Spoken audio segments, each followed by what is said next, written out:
여러분들에게는 파이코인의 지금 가격이 적당하다고 생각하시나요? 몇 년 동안 기다리던 소식이 결국 터지게 되면서 파이코인 채굴자분들에게는 행복한 날이 계속되고 있습니다. 바로 파이코인이 상장하게 된 것인데요. 그동안 KYC 인증도 안 되고 마이그레이션도 안 되다 보니 걱정이 되셨겠지만 시간의 싸움일 뿐이었지 저처럼 파이코인 채굴하던 사람들은 결국 승리자가 됐습니다. 안녕하세요. 두 딸아이를 키우면서 열심히 분석하고 투자하는 서아빠입니다. 파이코인이 드디어 상장하면서 지금 가격이 어떻든지 간에 우리는 행복한 날을 보내고 있죠. 제가 예전에 공유드렸던 KYC 인증 빠르게 통과하는 방법과 마이그레이션 빠르게 하는 방법을 알아가신 분들께서 댓글로도 정말 고맙다고 많이들 남겨주시던데요. 그래도 상장은 됐더라도 우리가 생각하는 가격이 맞나 의심스럽긴 합니다. 저도 3만원, 10만원 이렇게 갔으면 좋았겠지만 가격은 우리가 결정하는 게 아니다 보니 말이죠.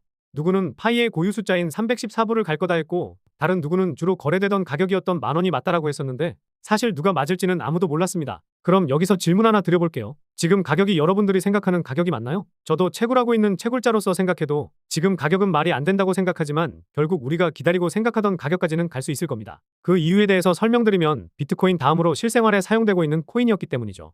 우리가 잘 알고 있는 도지코인은 테슬라 차량 결제에 사용할 거라는 일론 머스크의 발언 때문에 상승하기도 했었는데 오히려 이게 악영향을 불러일으켰습니다.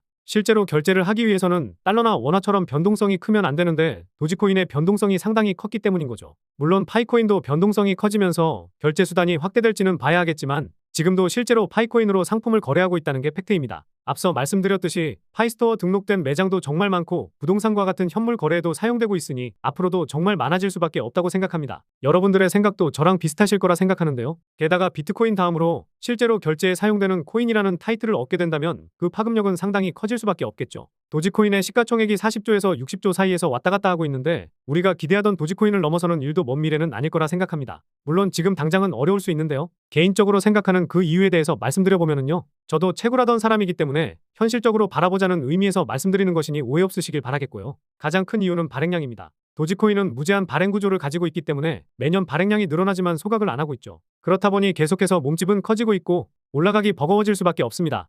앞서 말씀드렸듯이 총 발행량으로만 따졌을 때 파이코인이 만원만 돼도 도지코인을 넘어설 수 있게 되는 건데 현실적으로 도지코인의 시가총액을 넘어서더라도 한순간일 뿐이지 다시 내려올 가능성이 높습니다. 그렇다면 우리가 기대하던 가격까지 못 올라가는 거 아니냐고 여쭤보실 텐데요. 불가능한 일은 아닙니다. 다만 소각이라는 걸 진행해야겠죠. 코인 소각은 주로 있는 일인데 발행량을 줄인다든지 유통되고 있는 코인을 파이코어 팀에서 자체 소각하면서 파이코인의 숫자를 줄여야 합니다. 저처럼 파이코인을 채굴하는 사람들이 많기 때문에 지금도 파이코인이 채굴되고 있다는 게 가장 큽니다. 초단위로 파이코인이 채굴되고 있다 보니 희소성이 떨어지게 되는 건 당연하다는 소리죠. 그래서 채굴자들이 가지고 있는 코인을 소각하는 게 아니라 파이코어 팀에서 가지고 있는 파이코인을 소각시키면서 채굴자들이 가지고 있는 파이코인의 희소성을 높여야 하는 겁니다. 그럼 제가 채굴한 파이코인의 희소성도 높아질 수 있으니 저도 기대하고 있는 부분입니다. 그리고 두 번째 이유는 처음 유통량입니다. 최초 유통량이 60억 개라는 수치로 나와 있던데 이거 하나에 만원씩만 잡아도 60조거든요. 그러면 바로 도지코인의 시가총액을 넘는 건데 저도 바라는 내용이지만 현실적으로 이게 바로 되기는 어렵습니다. 그래서 첫 번째 이유에서 말씀드린 것처럼 소각이라는 게 필수적이라고 보시면 되는 겁니다. 비트코인이 반감기를 거쳐오면서 엄청난 상승이 나왔듯이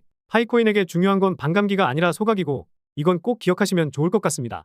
나중에 파이코어 팀에서 파이코인을 소각한다는 내용이 나오면 다른 유튜버들보다 빠르게 올려드리도록 하겠습니다. 세 번째 이유는 선물 거래가 가능하기 때문입니다.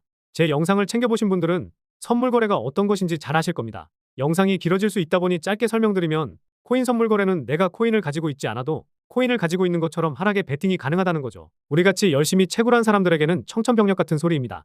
내가 파이코인을 채굴해서 매도하는 거라면 지금 가격이 합리적이니까 파는 거라 이해할 텐데 코인도 안 가지고 있는데 이걸 파는 게 말이 안 되죠.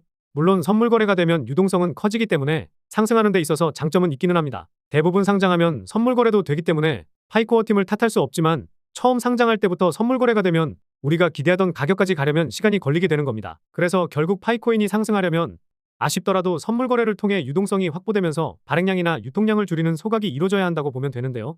그런데 여기서 중요한 게 하나 있죠. 아직도 KYC 인증이 안 됐다던가 마이그레이션 통과가 안 돼서 내가 팔고 싶어도 못 팔거나 락업 비율을 3년으로 설정해놔서 3년 뒤에나 팔 수 있다는 겁니다. 락업 해놓은 파이코인은 시간이 해결해주긴 하겠지만 마이그레이션 된 파이코인을 어떻게 대응해야 할까 고민이 많이 되실 것 같습니다. 그리고 요즘 보면 파이코인 영상을 올려놓고 마지막에 파이코인이 거래되는 해외 거래소에 가입하라고 하거나 영상 설명란에 거래소 링크를 걸어두고 여기 이용해보라고 많이들 합니다. 그런 분들을 폄하하려는 건 아니지만 이렇게 하면 내가 파이코인을 매도하거나 매수할 때 그 유튜버한테 일정 부분의 거래 수수료를 주는 거거든요. 앞으로 계속해서 파이코인을 채굴하시다가 파이코인을 매도하실 수도 있고 지금 가격이 저렴하다고 생각들면 파이코인을 매수하실 수도 있단 말이죠. 그렇게 할 때마다 거래 수수료를 다른 분에게 주지 말고 여러분들이 직접 가져가셨으면 해서 그 방법을 말씀드려 볼까 합니다. 이걸 셀퍼럴이라고 하는데요. 파이코인이 거래되는 OKX나 비트겟 같은 거래소에서 셀퍼럴 할 수 있는 방법을 거래소별로 작성한 파일을 만들어 놨습니다. 이게 어렵지는 않은데 이거 제가 직접 가입하면서 만든 자료라서 저희 구독자분들 중에 원하시는 분들에게 드리고 있습니다. 원래 이 자료는 구글 드라이브를 통해서 공유드렸는데 한 번씩 오류가 나는 경우가 있어서 2년 넘게 유지하고 있는 소통방에서 드리고 있는데요. 그리고 이 자료 말고도 KYC나 마이그레이션을 빠르게 통과하는 방법에 대한 자료도 올려드리고 있고 파이코인에 대한 소식이 나오면 데이터 크롤링을 통해서 자동으로 업로드도 해드리고 있습니다. 물론 내가 이런 자료가 필요 없고 나는 파이코인이 10만원, 30만원까지 갈 때까지 가지고 갈 거다 이러면 앞으로 올려드리는 영상을 참고하시면 될 것 같습니다. 그래서 이 소통방에 들어와서 자료도 받고 앞으로 파이코인에 대한 소식도 빠르게 받고 싶으신 분들은 영상에 보이는 제 개인 번호로 소통이라고 문자 보내주시면 확인하는 대로 안내드리도록 하겠습니다. 급등이 가능해 보이는 알트코인들에 대한 내용도 일주일에 두세 개 정도 올려드리고 있으니까요. 제가 추려드리긴 하겠지만 각자 필요하신 내용을 잘 추리시면 좋을 것 같습니다. 필요하신 분들은 영상 설명란에 있는 링크 통해서 코인 자동 매매 프로그램도 이용해 보시면 좋을 것 같습니다. 그럼 오늘 영상은 여기서 마치도록 하겠습니다.